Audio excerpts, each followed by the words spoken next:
Je suis tombée de fil en aiguille sur la fille de Madame Haïti Wadji, qui s'appelle Gulumar, qui a un prénom très proche de celui de sa maman, qui m'a raconté cette histoire terrible qui était celle de sa maman, à savoir à l'époque que sa mère avait disparu du jour au lendemain lors d'un voyage au Xinjiang où elle était censée signer une poignée de papier. Podcast by Tendance Ouest.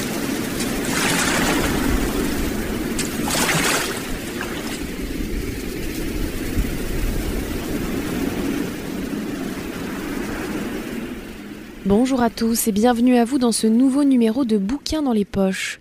Rescapé du goulag chinois, c'est le titre du livre coécrit par Rosen Morga, journaliste au Figaro, avec Gulbar Atiwaji, la première survivante ouïghour qui témoigne.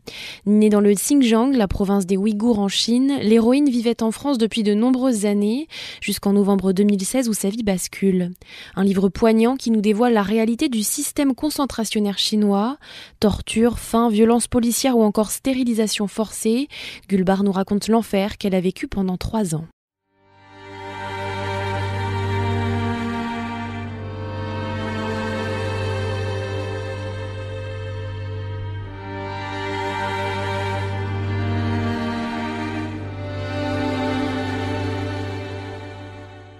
Bonjour Rosen Morga, merci d'avoir accepté notre invitation. Bonjour, merci à vous. Vous êtes donc journaliste au Figaro et co-auteur du livre Rescapé du goulag chinois qui est paru aux éditions Équateur en janvier dernier. C'est un livre poignant et surtout le premier qui livre l'horreur du système concentrationnaire chinois. Pourquoi avez-vous souhaité écrire sur ce sujet ? Moi, j'ai commencé à écrire sur le Xinjiang quand je suis rentrée de Chine, en fait. J'étais correspondante en Chine auparavant pour Ouest France, entre autres, et pendant un petit moment, et j'ai été complètement empêchée, en fait, d'aller au Xinjiang quand j'étais à Shanghai, parce que j'avais prévu de faire ce voyage, et c'était déjà un lieu complètement bunkérisé, auquel les journalistes et les étrangers en général n'avaient pas accès. La question des Ouïghours était déjà une question un peu latente dans l'actualité chinoise. Donc je suis rentrée avec l'idée de rencontrer en fait les diasporas qui avaient fui à l'étranger, les diasporas ouïghours. Et de là, j'ai commencé à rencontrer plusieurs personnes à Paris. Et je suis tombée de fil en aiguille sur la fille de Madame Haïti Wadji, qui s'appelle Gulumar, qui a un prénom très proche de celui de sa maman.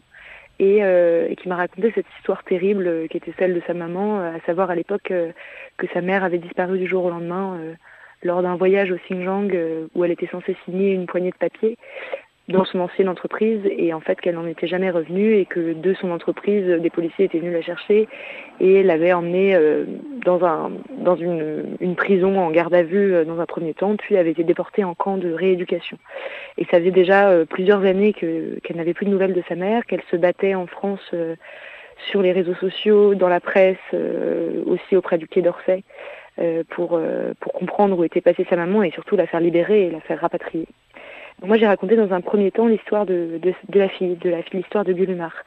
Et puis les choses avançant dans le temps, on est resté en contact, on avait quasiment le même âge, donc c'est vrai que ça a créé un lien supplémentaire. On a continué à s'appeler, et puis un beau jour, donc c'était en août 2019, si je dis pas de bêtises, Gulumar m'a appelé et m'a dit là je pars à l'aéroport, elle est libre, on vient de la prendre. Ça s'est fait très rapidement.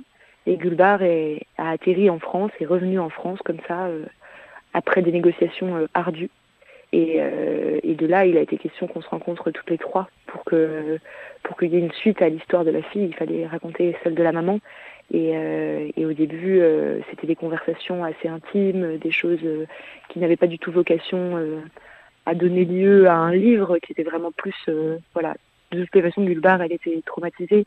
Elle revenait de quelque chose d'inimaginable, quasiment personne n'en revient. C'était une des premières en France, pour ne pas dire la première, qui revenait d'un endroit terrible comme celui-là.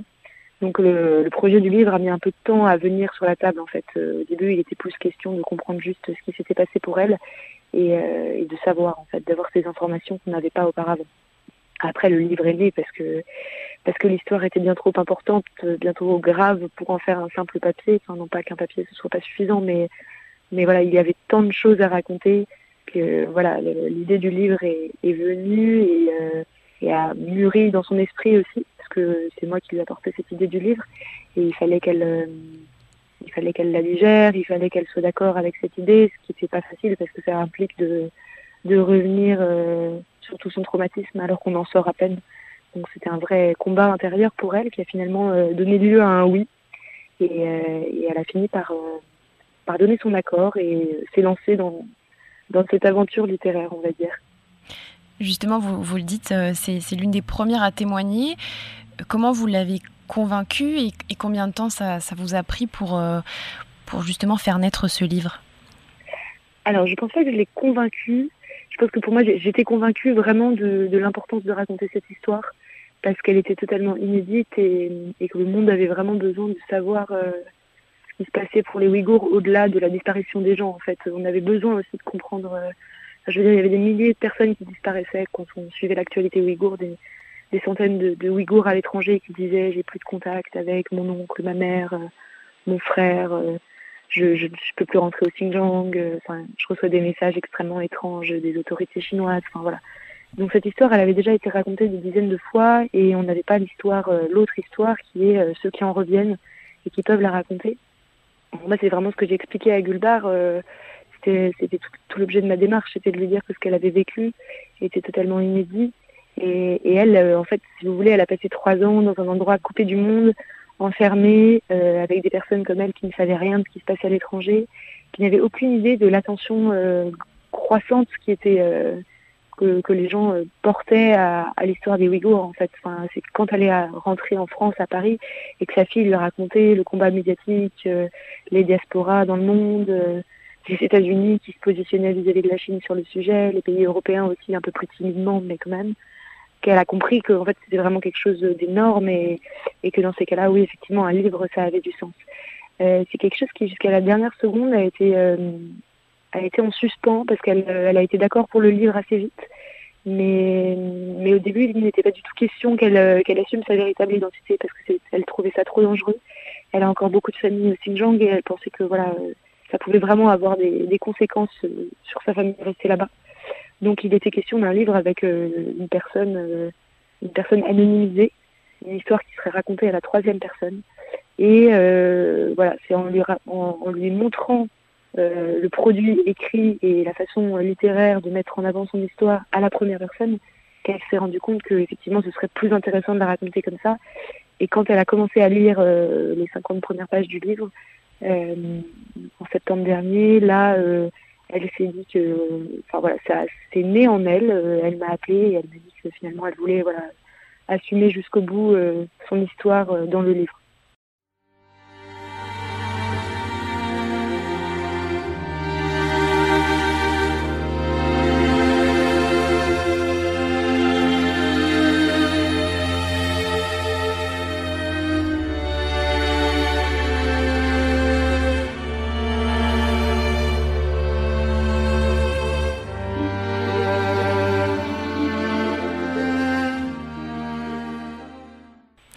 Pourquoi c'est un témoignage rare aujourd'hui, celui de Gulbar ? Je pense qu'il est rare parce il y a très peu de gens qui sortent de ces camps avec le courage de parler. Les gens, ils sont brisés par les Ouïghours qui sortent de ces camps. La plupart du temps, les Ouïghours, en plus, il y en a qui vivent à l'étranger, mais finalement, il y en a quand même beaucoup qui restent au Xinjiang. Donc, quand ils sortent des camps, si vous voulez, ils sortent d'une prison pour rester dans une prison. Le Xinjiang, c'est aussi une prison dans laquelle il n'y a pas de parole, il n'y a pas de liberté d'expression. Tout le monde sait que les camps existent, mais personne n'en parle autour de soi parce qu'il y a une chape de plomb terrible là-dessus. Donc, recueillir le témoignage de quelqu'un qui pouvait raconter l'horreur du système de rééducation de son intérieur, qui en avait vu toute la perversité avec les yeux de quelqu'un en même temps qui avait vécu à l'étranger pendant 10 ans, donc qui était déjà, si vous voulez, un peu libéré du joug du Parti communiste chinois. C'était totalement inédit, parce que Gulbar, elle a un œil, elle a beaucoup de recul par rapport à tout ce qu'elle a vécu. Elle a quitté le Xinjiang il y a maintenant, c'était au début des années 2000, donc elle a vécu 10 ans en France, avant de se retrouver attrapée par le Parti communiste chinois pendant ce voyage au Xinjiang. Et je pense que son témoignage était d'autant plus précieux et d'autant plus inédit qu'elle était capable d'avoir un esprit critique dessus, même si elle était broyée. On a réussi ensemble à construire un livre avec du recul et avec une dimension vraiment, une réflexion sur tout ce système. C'est ça qui le rend encore plus fort, je pense, que le témoignage brut de quelqu'un, voilà, qui revient des camps et qui vous raconte effectivement toute l'horreur des choses. Mais elle a compris beaucoup de choses en fait. Elle a réussi à disséquer de l'intérieur tout ce qu'ils vivaient, tout ce qu'on leur infligeait, etc. Et ça, elle me l'a raconté de manière assez au début confuse, etc. Parce que forcément les souvenirs s'en mêlent et voilà. Mais le livre, il tient sur deux jambes, il tient sur elle, son témoignage, et moi, ce que j'ai fait, c'est tout ce travail journalistique de recouper tout ce qu'elle disait, de l'analyser, de lui reposer des questions aussi. Il a fallu approfondir beaucoup de choses parce que le témoignage brut, il était totalement brut. Et après, il y avait des choses, voilà, qu'on a retravaillées. Où moi, je lui ai mis le nez, et c'était quelque chose de difficile et de douloureux, je pense, pour elle aussi parfois, mais dans ce qu'il fallait dire, de plus, dans l'approfondissement. Justement, aujourd'hui, la cause des Ouïghours, c'est devenu un sujet médiatique. Est-ce que vous pouvez nous expliquer l'origine de ce drame? Pourquoi les Ouïghours sont-ils persécutés? Les Ouïghours, ils sont persécutés parce qu'ils se trouvent... c'est une ethnie minoritaire chinoise qui a été annexée, qui vit dans la province du Xinjiang. Et le Xinjiang, ça veut dire nouvelle frontière en mandarin. Donc c'est un endroit qui a été annexé par la Chine en 1949. Pendant des générations et des générations auparavant, les Chinois avaient déjà un peu la main dessus. Mais officiellement, le Parti communiste s'en est saisi en 1949 et a commencé à envahir la province qui est gigantesque. Ça fait 3 fois la France. Et à y installer des routes, à y installer des raffineries aussi, parce que c'est un endroit où il y a une grande quantité de pétrole et de richesses souterraines. Et c'est surtout un couloir hyper stratégique entre la Chine et le reste de l'Asie centrale et puis l'Europe. Donc c'est l'un des boulevards que la Chine compte utiliser pour ses nouvelles routes de la soie. Et pour mener à bien ce projet, il fallait absolument, pour le Parti communiste, que le lieu soit apaisé de ces tensions minoritaires, ethniques, culturelles, religieuses. Donc la sinisation, ce qu'on appelle vraiment le fait d'assimiler, l'assimilation culturelle chinoise, c'était une partie essentielle de ce projet pour qu'il puisse le mener à bien. Et les Ouïghours étaient vraiment un caillou dans la chaussure de ce projet. Et les Ouïghours, c'est un peuple qui se revendique indépendant, qui a une culture extrêmement forte, qui puise ses sources beaucoup plus dans les racines turques que dans les racines chinoises.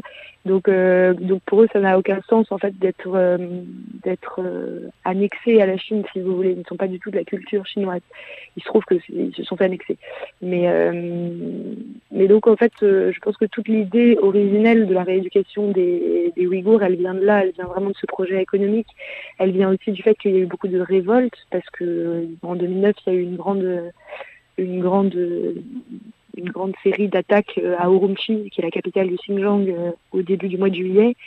Donc ça a donné lieu à des émeutes sanglantes entre les Han, qui sont l'ethnie majoritaire chinoise, et les Ouïghours. Et de là, il y a eu une montée de violence assez importante qui a été réprimée extrêmement durement par le Parti communiste. Donc la rééducation, en fait, elle a toujours fait un peu partie du projet de la Chine pour le Xinjiang. En fait, il a toujours été question d'assimiler les Ouïghours au reste de la population chinoise pour pacifier la zone, pour les rendre dociles, pour en faire des Chinois exemplaires et permettre de mener à bien les projets économiques qu'ils comptaient mener à cet endroit-là, les Chinois. Voilà. Et après, ça s'est accentué beaucoup parce que ce qui a totalement changé la donne, c'est l'arrivée de Xi Jinping au pouvoir, qui s'est imposé comme président à vie, et le fait qu'il ait placé surtout un nouveau dirigeant en 2016. Donc sensiblement au moment où Gulbar est enfermé dans un camp, c'est Chen Phen-Guo, si je n'écorche pas son prénom, qui était l'ancien dirigeant du Tibet, qui était connu pour sa politique extrêmement répressive envers les Tibétains, qui a été ensuite nommé à la tête du Xinjiang. C'était pas pour rien en fait. Si on déplaçait quelqu'un d'aussi dur et d'aussi coercitif à cet endroit-là, c'était vraiment pour qu'il tienne la province d'une main de fer. Et de là sont nés les camps à partir de son arrivée au Xinjiang. En fait, la rééducation, elle a toujours existé. Elle s'est accentuée à partir de 2016 parce que tout d'un coup, ils se sont mis à construire ces structures absolument absolument lunaires que sont les camps de rééducation. Justement, dans le livre, vous évoquez toutes les tortures qui sont effectuées dans ces camps de rééducation et notamment vous évoquez la stérilisation forcée. C'est une pratique courante dans les camps. Alors, c'est une pratique qui a été révélée par le chercheur Adrian Zenz, qui est un chercheur allemand qui est extrêmement critiqué par Pékin, qui vraiment, on lui fait la Chine lui fait beaucoup de tort pour essayer de taire son travail qui est essentiel pour comprendre ce qui se passe au Xinjiang pour les Ouïghours. Il y a une campagne de stérilisation forcée au Xinjiang, dans la province. Donc ça a été prouvé. C'est probablement quelque chose qui existe aussi dans les camps. Gulbar, elle en parle. Elle a eu de forts soupçons parce qu'elle a été, elle vaccinée avec toutes ses co-détenues, soi-disant contre la grippe à plusieurs reprises. Et elle a jamais su ce que c'était. Elle a jamais su si c'était le vaccin de la grippe ou si c'était autre chose. Ce qui est sûr, c'est que peu après la première vaccination, toutes les femmes, les jeunes femmes autour d'elle, parce qu'il y avait beaucoup de femmes de tous les âges dans ce camp, ont commencé à perdre leurs règles. Donc là, elle a eu un signal d'alerte hyper fort parce qu'elle s'est rendue compte qu'en fait, on leur faisait probablement quelque chose de supplémentaire, que c'était peut-être une association entre, si vous voulez, cette piqûre, probablement quelque chose qu'on mettait aussi dans leur nourriture parce qu'elles perdaient tous leurs souvenirs, elles avaient de plus en plus de mal à se souvenir qui elles étaient auparavant. Sa mémoire à long terme était totalement altérée par le rythme du camp, par tout un tas de choses. Donc elle a eu de forts soupçons. Elle est incapable elle le dit, je suis pas capable de prouver que c'est ça qui m'est arrivé, mais j'ai de forts soupçons là-dessus. Parce qu'elle revient aussi avec tous les témoignages de ces femmes qui ont perdu leurs règles à ce moment-là et qui se désespéraient de perdre leurs règles parce qu'elles avaient des fiancés, des maris, des hommes à l'extérieur des camps qui les attendaient et avec qui elles voulaient fonder une famille. Et après, quand elle est rentrée en France et que le fameux rapport d'Adrian Zenz est sorti, là, ça a fait un écho très fort dans son esprit parce qu'elle a complètement fait le lien entre ce qui lui était arrivé, ses piqûres, et ce qui était mis en place à grande échelle au Xinjiang.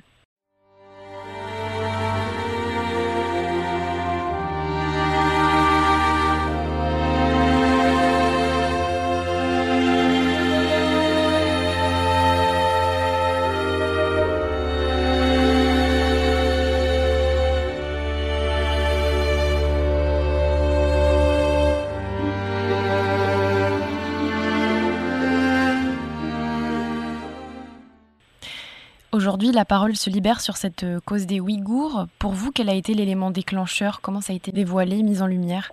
Je crois que c'est un effet d'accumulation.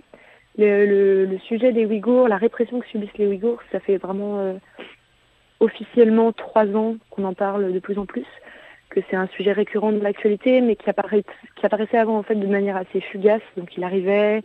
Il y avait un pays européen qui dénonçait la politique de répression au Xinjiang. Il y avait un témoignage dans la presse d'un Ouïghour rescapé ou d'une personne qui disait avoir perdu sa famille. Il y avait tout ça. Mais ça disparaissait aussi vite que c'était apparu. Et ça s'est installé durablement de façon un peu pérenne dans l'actualité à partir du moment où les grandes marques mondiales que sont Adidas, Samsung, etc., toutes ces marques dont on a entendu parler il y a 2 ans, se sont fait épingler parce qu'on les accusait de faire travailler des Ouïghours au Xinjiang dans des usines et qu'il y avait probablement du travail forcé derrière les produits qui étaient ensuite commercialisés partout dans le monde. À partir de là, il y a eu un vrai lien en fait entre le Xinjiang et le reste du monde. Je pense que les gens ont compris et ont commencé à identifier, à s'identifier au problème parce que tout de suite vous êtes beaucoup plus proche à partir du moment où on vous dit que les baskets ou le t-shirt que vous avez acheté chez H&M est peut-être fabriqué par un Ouïghour dans un camp ou dans une usine. Tout de suite vous faites un lien beaucoup plus fort entre le Xinjiang qui est un endroit très lointain et assez difficile à identifier pour beaucoup de gens et ce t-shirt que vous portez sur vous. Donc je crois que c'est vraiment à partir de ce moment-là que ça a pris une ampleur très importante, que c'est devenu un sujet économique, que notre ministre de l'économie, Bruno Le Maire, il a aussi dû réagir. Enfin, voilà, il y a des personnes qui ont dû prendre la parole, qui ne la prenaient pas auparavant sur le sujet, parce qu'ils jugeaient qu'il n'y avait pas de raison, on va dire. Et là, en devenant un sujet économique mondial, ça pouvait plus être tu, en fait, on ne pouvait plus ne plus rien dire. Donc je crois que c'est vraiment ce moment-là qui a fait la différence. Rescapé du goulag chinois, c'est un livre bouleversant. Vous êtes la plume de l'héroïne. Est-ce que c'était un exercice difficile pour vous ? Oui, c'est un exercice très exigeant et puis très très émouvant aussi parce que Gulbar a accepté de me faire confiance. Elle m'a donné son histoire, donc il fallait être à la hauteur de son histoire et réussir à la retranscrire dans toute sa vérité. C'est d'autant plus exigeant qu'il fallait écrire à la première personne sur quelqu'un qui n'est pas soi. Je ne pensais pas que je ferais ça un jour dans ma vie, d'écrire à la première personne pour quelqu'un d'autre que moi-même. Et c'était un travail de fourmi, en fait. C'était extrêmement minutieux parce que toute la description des émotions, toute la description des souvenirs, des lieux, il a fallu pousser très très loin dans le témoignage, en fait. On ne pouvait pas se contenter, quand on se voyait les premières fois et qu'elle me racontait son histoire de façon chronologique. Moi, j'ai vraiment dû l'emmener dans des choses extrêmement précises qui allaient de la couleur de l'uniforme du policier qui l'interrogeait ce jour-là, quel visage il avait, est-ce qu'il avait une peau abîmée, est-ce que il avait une haleine fétide. Enfin, vous voyez, on avait besoin de tout ça. Et ça, c'est des choses qui sont un peu évidentes quand on raconte quelque chose à la première personne et qu'on est soi-même. Mais quand c'est quelqu'un d'autre et que vous donnez votre parole à quelqu'un d'autre, il faut lui préciser tous ces détails. Donc moi, je l'ai vraiment emmené, ce procédé littéraire, il était à la fois passionnant et tellement beau et tellement important parce que il fallait vraiment que les gens puissent se représenter ce que c'est que son traumatisme dans tout ce qu'il a de charnel et dans tout ce qu'il a d'extrêmement concret. Et moi, je pouvais pas l'imaginer. En fait, ça n'est pas un roman. Il fallait vraiment que tout ça soit dit d'une manière ou d'une autre, toutes ces sensations. Donc c'était un travail super minutieux et qui était extrêmement fort, ouais. À la fin de l'ouvrage, vous écrivez que lors de son retour, Gulbar est perçue différemment par ses anciens amis, sa relation avec sa famille restée en Chine est presque contrôlée par les autorités, qu'elle ne peut pas être elle-même. Aujourd'hui, comment Gulbar vit-elle ? Aujourd'hui, Gulbar, elle va mieux. Je pense qu'elle a été extrêmement déçue et attristée de voir que les gens qu'elle aimait, donc je parle pas de sa famille, mais des cercles rapprochés d'amis, etc., se détournaient d'elle quand elle est revenue parce que la peur les habitait tellement fort qu'ils n'étaient pas capables de lui tendre la main. Elle a compris que la puissance surtout de la répression chinoise qui s'abat aussi sur les diasporas, puisque ses amis se détournaient d'elle, et s'ils se détournaient d'elle, c'est parce qu'ils avaient peur eux-mêmes qu'il leur arrive quelque chose. Je crois qu'aujourd'hui, elle est totalement apaisée. C'est quelqu'un qui a fait un cheminement très important, très fort, très bouleversant. Elle revient dans un endroit dont elle ne pensait pas revenir. Elle pensait mourir là-bas, ou alors passer 7 ans dans un camp de rééducation, parce que son jugement était de 7 ans. Donc non, elle est plutôt dans une gratitude extrême et dans une reconnaissance envers tout ce qui lui arrive de bon aujourd'hui et de beau. Et je pense qu'elle n'a pas d'amertume, elle n'a pas tout ça, au contraire. Merci Rosane Morga pour vos mots. Je vous en prie. Et donc on le rappelle, votre livre s'appelle Rescapé du goulag chinois et il est paru en janvier 2021 aux éditions Équateur. Et je vous remercie en tout cas. Merci beaucoup. Et puis à très bientôt, j'espère. Merci, au revoir. Au revoir. Podcast by Tendance Ouest. Podcast by Tendance Ouest. Podcast by Tendance Ouest.